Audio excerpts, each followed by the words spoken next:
After all ఒక అధికారం తిడితే మీరు ఇంత ఫీల్ అవుతారు కదా, ముఖ్యమంత్రి తిట్టిన రైతులు. ఎందుకంటే మీరందరూ మా జీతగానులు, మా మల్లిగాడు చెప్పినట్టు మీరందరూ మా జీతగానులు తప్పు చేసి తిట్టరా? బరాబర తిడతాం. వాడు పోలీసుడని తిడతాం. ఎందుకు తిట్టాం? మీకు నెలనాడు జీతం ఇచ్చేది మేము.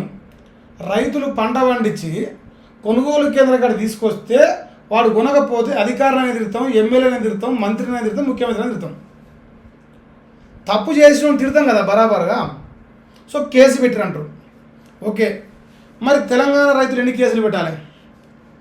రైతులను వేధించినందుకు, రైతులను మోసం చేసినందుకు, రైతులను నమ్మించినందుకు, రైతులకు దొంగ హామీలు ఇచ్చినందుకు ఎన్ని కేసులు పెట్టాలి మీ పైన? అది మీరు ఏమైనా సమాధానం చెప్పగలుగుతారా? అంటే మీరు చేస్తేనేమో సంసారం, రైతులు చేస్తేనేమో విచారమైందా? రైతు అనేటోడు వాని పంట కొంటే వాడు కాళ్ళు మొక్కుతాడు అవసరమైతే, మీకు కాళ్ళు మొక్కి నెత్తిలో నీళ్ళు పోసుకోవడం అవసరమైతే. కానీ రైతు పంట కొన్నప్పుడు బాజాబ్తా రైతు కోపం వస్తుంది, వచ్చినప్పుడు తిడతాడు. ఇప్పుడు రైతులపైన కేసులు పెట్టిరంటారు. ఎంతమంది పైన కేసులు పెడతారు? చంద్రబాబు గారి నైజం, రేవంత్ రెడ్డి నైజం రెండు ఒకటి.